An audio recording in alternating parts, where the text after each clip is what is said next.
been perfectly steadfast in my prediction that Trump has this bullshit in the bag. Not that it means you can afford to not fucking vote, by the by. But I've also made certain to specify that yes, there is a way forward for Biden as well. Though over the past few months it has begun to narrow like Hank Hill's urethra on a cold day. What I haven't itemized as yet is exactly what would happen if, by organic reversal of fortune or fuckloads of farm ballot bullshit, Biden somehow steals the election, which is precisely what I'll be doing today. Now let's make this perfectly clear at the outset. Where the DNC is concerned, Joe Biden is the best of a bad situation. Make no mistake, he was initially the chosen one when the primaries first started, that is. But when Democratic voters actually began casting ballots, far from marshaling his own personal consensus, Biden was pulling down more ones and twos than the Last Jedi on Metacritic. Look, the organic DNC nominee this year, however you feel about him, was Bernie Sanders. Simple and plain. Sure, we had a few fright nights with Elizabeth Wampum, even Mayor Buttplug had an evening or two, but once we actually got rolling, Bernie came out ahead and the DNC establishment shit their pants in unison. I maintained at the time, and I reiterate for posterity, Mike Bloomberg was fielded by Hillary Clinton, I believe, and she was supposed to save the day there. Biden was fucking floundering, the establishment was utterly aghast at the prospect of a Pocahontas-Sanders socialism ticket, and just like that, out came Mini Mike, only to be decimated in debate number 1, ponying up $1 billion of his personal fortune for the pleasure of a nationally televised anal prolapse. In a lawsuit in the 1990s, according to the Washington Post, one former female employee alleged that you said, quote, "I would do you in a second." So, Mr. Mayor, are you willing to release all of those women from those non-disclosure agreements so we can hear their side of the story? We have a very few non-disclosure agreements. How many is that? Let me finish. How many is that? None of them accuse me of doing anything other than maybe they didn't like the joke I told. And let me put.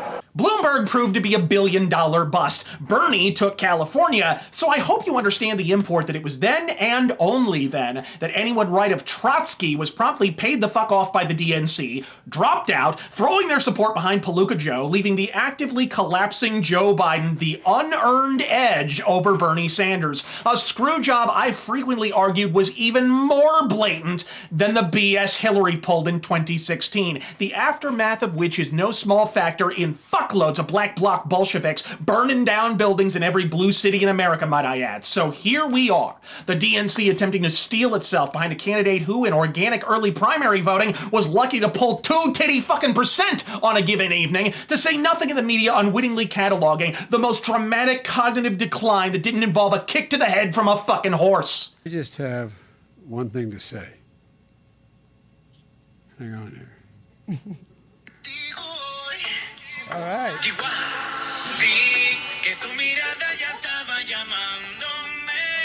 There you go. Dance a little bit, Joe. Come on. I tell you, my man. Can you tell his Hispanic numbers are tanking yet? But what happens if, by a cruel twist of fate, or more likely outright fucking voter fraud, Biden pulls it out? Well, luckily, you don't even need me to answer that query because the Democratic Party are answering it themselves, prognosticating about stacking the Supreme Court with leftist activists, adding additional Democratic senators by making D.C. and Puerto Rico official fucking states, outlawing the filibuster and the fucking like. In short, they haven't been gracious in defeat. What makes you think the party of Nancy elections have consequences Pelosi would be gracious in fucking victory? They weren't the first time. I said immediately after the 2016 election, Donald Trump wasn't part of the plan, but it goes deeper than that. The pool of political power is sustained by a dam presided over and maintained by the establishment elite. Only those anointed by the arbiters of public power are even admitted to the political process, let alone actually elected. But even the best engineered dam has its cracks. Trump, through a combination of name recognition, independent wealth, and sheer world-rending fuck you-itude, was able to actually slip through one such crack and attain the highest office in the land. And he's pried that crack ever wider in the 4 years fucking since. Perusing the laundry list of day one items for a prospective Democratic administration, from constitutional amendments to additional senators in deep blue areas, it becomes abundantly clear they intend to plug those fucking leaks Day one. And once plugged, there's not a whole lot of Donald Trumps in the world we can wait to come along and make a fucking another. Again, this ain't a conspiracy. They are literally telling you what they intend to do. And what they intend amounts to one-party fucking rule.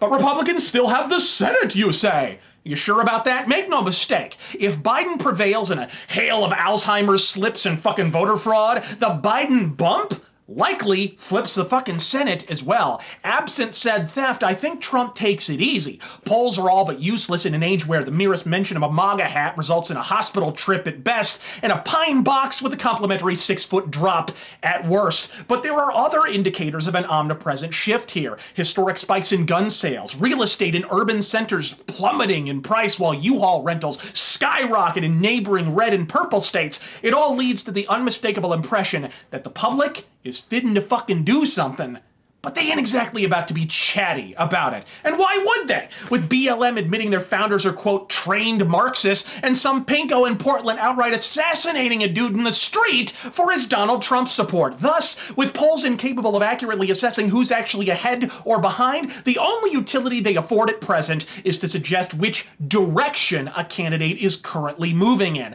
And with Biden's cartoonish 10-point lead evaporating into the margin of error, one can see which way the bullshit blizzard is blowing these days. The day of the public gleefully disseminating their opinions to pollsters, if it ever truly existed, is well the fuck in the rearview mirror at this point. It may not be a civil war, but it's certainly a culture war, and this one's gone hot, which presents a problem for Biden, given that he thinks a hot culture war is when you leave yogurt on a radiator. So yes, it's not likely, it's not statistically probable, or even rational, but Biden could actually win. Now please, someone wake him up and fucking tell him. I'm Razor Fist. God fucking speed.